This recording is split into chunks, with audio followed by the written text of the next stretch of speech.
Most people don't get stuck in life because they're lazy. They usually get stuck because they've got a blind spot or two. There's something going on that they can't see. And it might take help from someone else to see that. Today, I'm having a conversation with one of my former mentoring clients, Joel, who's going to tell us his story about finding those blind spots, getting unstuck and moving forward in life. Welcome, Joel. Good afternoon, Andrew. Thank you for having me on. Good afternoon indeed. We're going to have a chat about you and I working together recently in the last couple of years. You have worked with me in a mentoring capacity, and I want to dive straight in and ask you what was going on for you internally, either in your headspace or emotionally or vocationally at work. What was happening for you before you reached out to me and started becoming curious about, do I need a coach? Do I need a mentor? Yeah, sure. So it was probably about 10 months before I contacted you. It was the back end of COVID and I was running my own construction business and I just got really over it and got over like just planning and preparing and then things just flipping on a dime like constantly and you get nowhere. And so I actually went and joined a building company as a supervisor on wages. Just to expand and grow and really develop and hone in on my skills and my vocation. Yeah. And so I joined Aspire Constructions and got allocated to a pretty cool job. It was about $7 to $8 million contract value job. Super intricate details, working with great designers, great architects, and kicked off this job like Jake. Shout out to Jake, awesome bloke. He just showed a lot of trust in me in this job and he's really just said, you got what it takes. I'll be there with you, but you've got what it takes. And really trusted me with this job and started off really well, like did really well on the job as an overall, but started off well, things progressed. And as we got to the back end where there's a lot of intricate details and finishes and literally every morning I get on site, I would be there like an hour early so that I could prepare. And as soon as people would come through the door, they'd be asking me questions like, what's the answer to this? Like, what's the solution? And I just had to be on. And it became so like overwhelming, I'd say, in trying to manage all these trades at once and deliver this project and handle communications with architects and engineers and all the relevant parties, and also being involved in client communication and making sure that they're happy, whilst also doing my own job as well. And it was a lot. It was a big growth curve for me. And there came a point at the back end of that job where my body was just under so much stress. I'm like, there's got to be a better way to handle this at such a capacity. And I knew that you were running this mentor program and I just reached out to you and and you offered your services and we began to chat and I took on a year, I think it was, with you just to really hone in and how can I develop better as a person, as a leader, as a builder, as a site foreman, manager, carpenter, all of the above. Yeah, absolutely. I do remember your phone call when we started talking about it, and you used that word back then that you just described now of feeling overwhelmed. Do you look back at that now and are you able to identify that you were actually a bit stuck in a loop of overwhelm? Could you see it at the time and can you see it clearly now? Yeah, so I think it was an increasing lead up to that moment. Like I have been in very similar situations before where I've gone through a test or a trial, overcome it, gone through a test or trial, overcome it. But I think this one was just a little bit big, like, and it just needed some of that refinement, and it was overwhelming. And I really think I do remember that moment so clearly that there's got to be a better way, and whether I take it on and learn the hard way or swallow my pride and contact someone like yourself who would have valuable insight into what processes and systems you can do to navigate these things moving forward. Yep. And I just thought that was the best way. Like why suffer and go the long way when you can contact someone skilled in that area like yourself Yes. and get it done a bit easier and quicker. It's interesting you talk about that idea of coming to the realization there's got to be a better way to cope with this and manage this and do this. Do you remember at the time also in your self-talk saying anything along the lines of, I think I need a coach or I need a mentor or I need external input, or did that have to develop over time from the first thought of there's got to be a better way? Yeah, good question. I think seeing someone that has the fruits evident is a really good thing and a good indicator for me to be able to, that's the path I want to go down. They've been there, they've done that before. And into that process, I think I was just a lack of awareness. I think in looking for that, in that approach moving forward. So I think if there was just something where I was aware and it was identified in my life that was an option going forward, it would have been like in my decision-making focus, if that makes sense. I would have option A, B, C, whereas before, just through to lack of knowledge or what's out there, it just wasn't in my decision-making, I don't think. Yeah, interesting. It's I think it's one of the biggest blind spots that goes on for all of us. Like there are very specific blind spots when it comes to coaching and mentoring that people get help with. But I think one of the big macro blind spots that goes on is just that starting thought of, I might need some help with this. And then when people hear that, it almost wakes them up to, it's not a brand new thought, actually. You know, they don't hear it and go, oh, wow, I've never heard that before. They have heard it before, probably hundreds of times, but it kind of has to ring like a bell inside their own head where they're like, yeah, I think that's what I need. I'm curious for you about when you crossed over that self-talk line yourself, did you have hesitations at any point about, will I go through with this? Or, you know, what were your preconceptions about what mentoring or coaching might be like for you?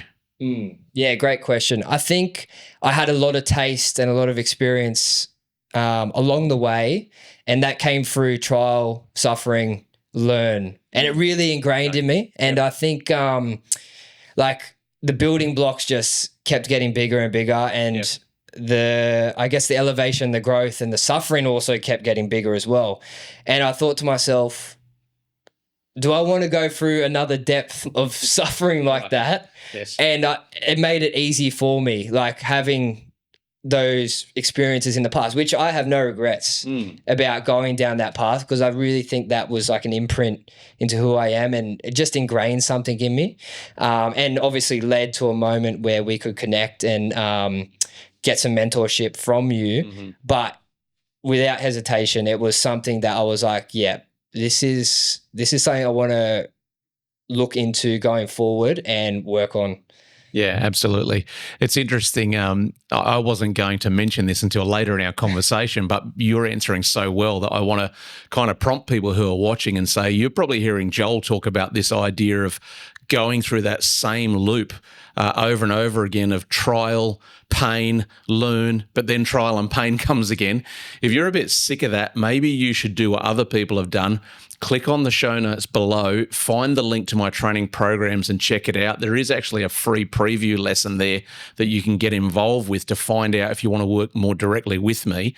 Let's talk about pain for a little bit longer, even though none of us really love it. There is pain in this process, right? And sometimes pain is the best teacher.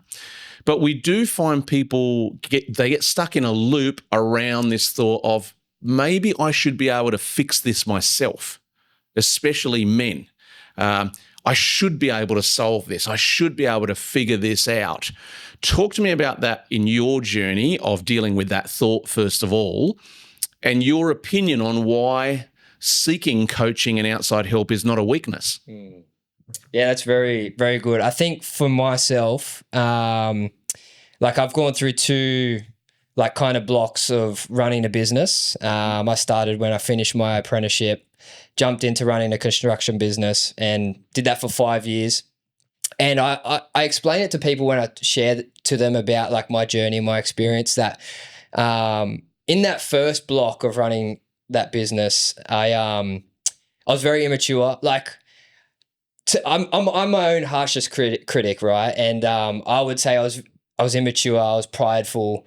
Some people might not say that about me, but I know in myself there was more to work on. Right.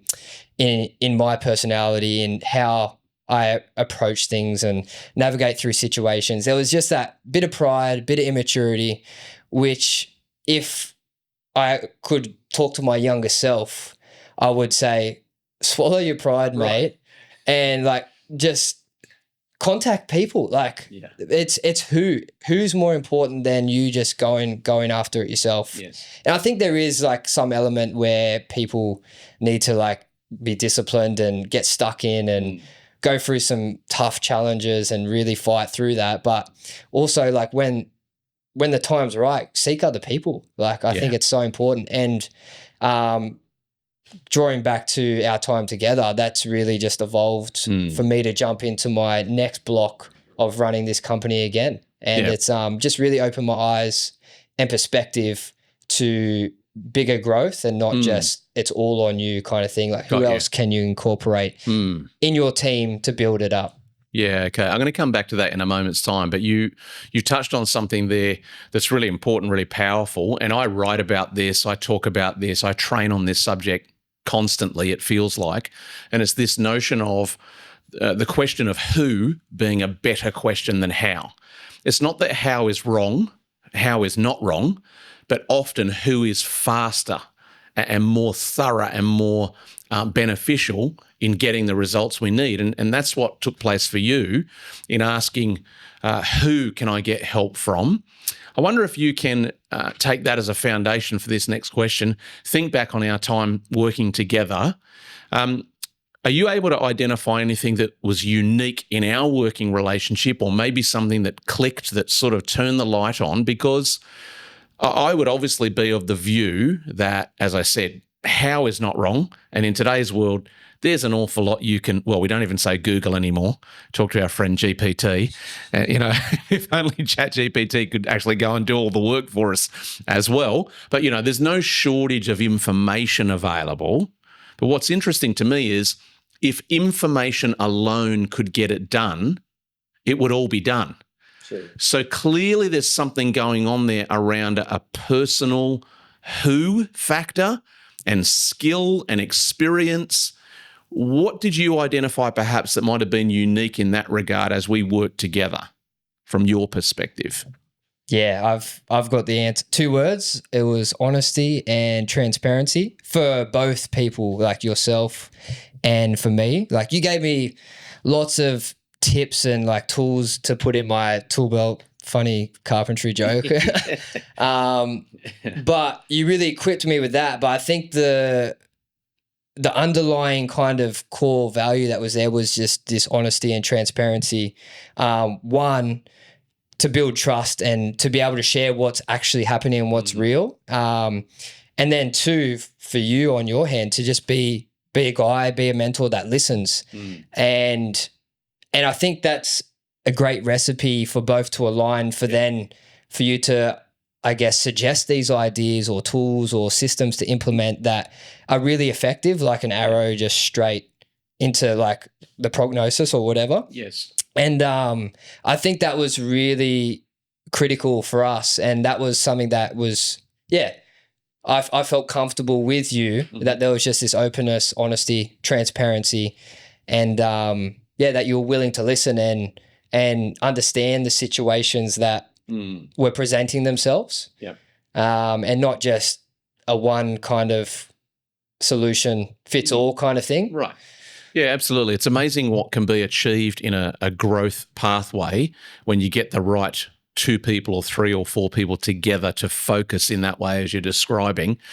I'm interested in your view on this next thought. There's obviously, as we said, there's a lot of information out there. There's a lot of good information. Some of it I think is rubbish, but there's actually a lot of good information as well. I'm a huge advocate for not just focusing on behaviours or actions or what I might call the end results. I'm a huge advocate for this idea that a person grows not just by changing their mindset or their productivity or joining the 5 a.m. club. These things are not wrong in themselves, but I prefer to build from helping a person grow their inner life foundation first, because if you take care of that, the extension of that is what they do and how they do it changes naturally. If you think of the metaphor of a tree, you don't help an unhealthy tree become healthy by attending to the fruit on the end of the branch. You deal with the sickness in the root. And it's a similar thing here, that when someone becomes healthy and robust and strong in their inner life game, what happens on the external world tends to improve quite naturally and behaves the way it was always designed to. What's your view on that in your own story? Yeah, definitely. Yeah, that's a very deep question, I think. Thank you. My specialty. Let that one simmer. Yeah, I think understanding who you are is massive. And it's such a key thing to understand, like, who you are and what direction you want to head. Otherwise you could just be wish-washy, heading in any direction based off emotions and feelings. And like, I think I had that like direction and purpose from a very young age through sport and teams. I was just very committed to goals and trying to reach those goals. So there was always purpose there. I think there just needs slight corrections kind of along the way, and just that refining more so for me with those internal processes to just tweak the things to allow, I guess, those dreams and those goals that you have, those small tweaks allow you to grow into that capacity well and not crumble and fall. So I think what was beneficial with us, like those tweaks and those refinements to those things inside, those processes and systems, that inner framework you were talking about, that just really allowed an elevation to go to the next level. Because I feel like we all run in levels and we hit that ceiling and it just comes through like, what's next? Something's got to change for us to grow into that next person that we're meant to be, or that next season. And I think that having those tweaks and refinements from a mentor that can see from the outside looking in can really help you like transition into different seasons and different stages throughout business, life, and relationships. Because it's ever changing and ever evolving. Yeah, absolutely. You have actually absolutely nailed building joke. Number two, we're only allowed to do one more. You can have the last one. You have actually nailed the whole point of why we're having this conversation, and that is, as you pointed out, people do exist. We could say in levels, in realms, levels of proficiency, skill, achievement, etc. But because we are creatures who are designed for perpetual growth, and we should keep on aspiring to grow, because if you stop growing, you're dying, essentially, in some way. And so you want to keep growing, but actually what it takes new information. It takes new wisdom. It takes new technical skills sometimes. It takes new stimulus of some sort to unlock the doorway to that next growth phase. And as you know, I talk to people about this all the time. People get stuck. They stay in the same patterns. They get stuck in their careers, stuck in their relationships. And the sad thing to watch is when they keep doing the same thing and staying stuck, when actually they could get released into something new by opening their thoughts and their heart to new thoughts, new ideas, new perspectives. And not just from anyone, but someone who's skilled at this, someone who's actually got the ability to unlock others. So I'm wondering if you could reflect for me about what do you identify now, looking back on that journey? What has changed for you? And if this also happens, what do other people say about you that has changed? Another great question. Thank you. I'm going to have a stab in the dark. Like, what people might say about me is there's a comfortability through through no matter what certain situation that you might face, there's a comfortability. And I think that's like, you got to learn to be, you don't have to learn, like you got a choice. And I think where the growth is being comfortable, being uncomfortable, because that's when you learn those new processes that are different and it's outside the norm. And I think over time that becomes like, it becomes comfortable being in that uncomfortable zone. It just becomes naturally like, I've been in this situation before. I know my way out of it. I know the way forward. We're going to get through this. And there's that piece about that movement forward. I think that's what some people might say about me. What I might say about myself, is it just has allowed, in my capacity of thinking, greater expansion of possibilities moving forward. Yeah. Like, it's just like the box was limited before. Yes. Not that I thought it was a small box by all means, but it was just like limited. Like, the box needs to grow, it needs to get bigger. And I feel like that post catching up through the mentor program and through that year that we had together, I really feel like that there's just an unlocking of potential and possibilities of anything to do with business, and just being able to like explore ideas. And then if you want to go down that path, you've got the confidence that you can, I'm going to set my trajectory on this course. We're going to figure it out and go for it. Yeah. And just having that confidence and backing with yourself to do that. Yep. Yeah, interesting. I think you've pointed out something really quite unique and specific there, that what you were experiencing was not the stuckness of a middle-aged professional who might have been in the same career path and doesn't know where their next leg up is coming from, but more the stuckness of limited mindset. And as you pointed out, you weren't living with a small, shrunken mindset, because you're actually very accomplished and very capable for a young man of your age. He's not 17. He is somewhere in his 20s, the second half.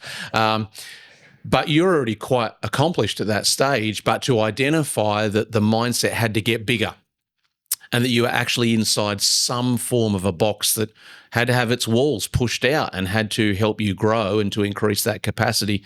That is a very interesting thought that I think other people watching and listening will recognize in themselves as well, that perhaps that's their version of being stuck. They're living with a limited mindset. I want to ask you to tell me about what viewers might be contemplating and what they should be thinking.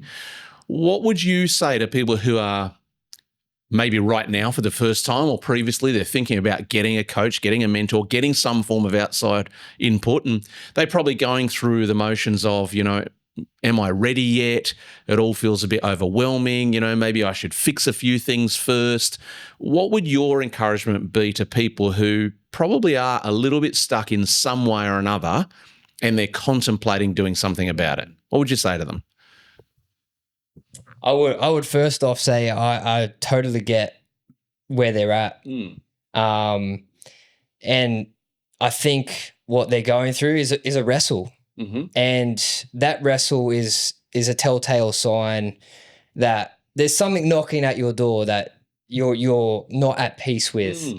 And I think that in itself, like if someone out there is going through that situation, you're wrestling with something, that's a sign that you're not either happy with something, or there's there's contest in your life, like there's a lack of direction maybe.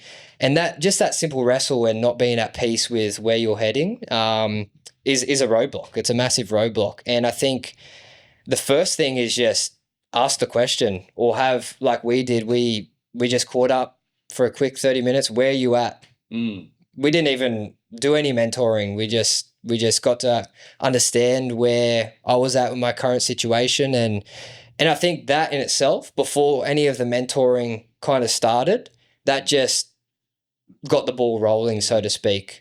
And not having it contained within your own psyche or your own train of thought, just being able to get it out and share it is a massive step in the right direction. I almost feel like that's 80% of it. And the rest, like, it just naturally unlocks something in your own thinking of a path forward to seek that help and to seek that mentoring. And then to put it, the next 20% is the application. Yes. I think that's the biggest thing, is to generate that momentum. And if that wrestle is knocking at your door, that's a sign that you got to do something about it. Well said. I heard you say two things specifically. I heard you say that for people who are watching and listening, if they're feeling that sense of a wrestle or agitation, or, there's this lack of contentment, that's probably a voice talking to them saying change is needed. And then secondly, I heard you say, just take the first step. Don't put pressure on yourself around, I've got to figure out the whole process. You don't, actually. Take the first step. Reach out, have a conversation, explore some kind of training opportunity.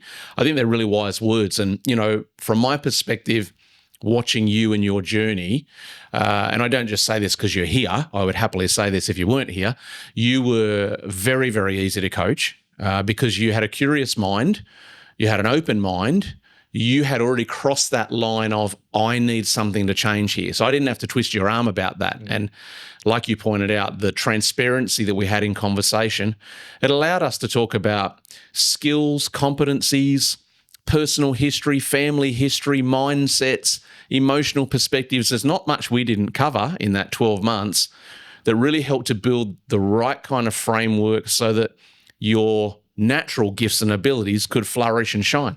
It wasn't actually about me trying to make you into someone.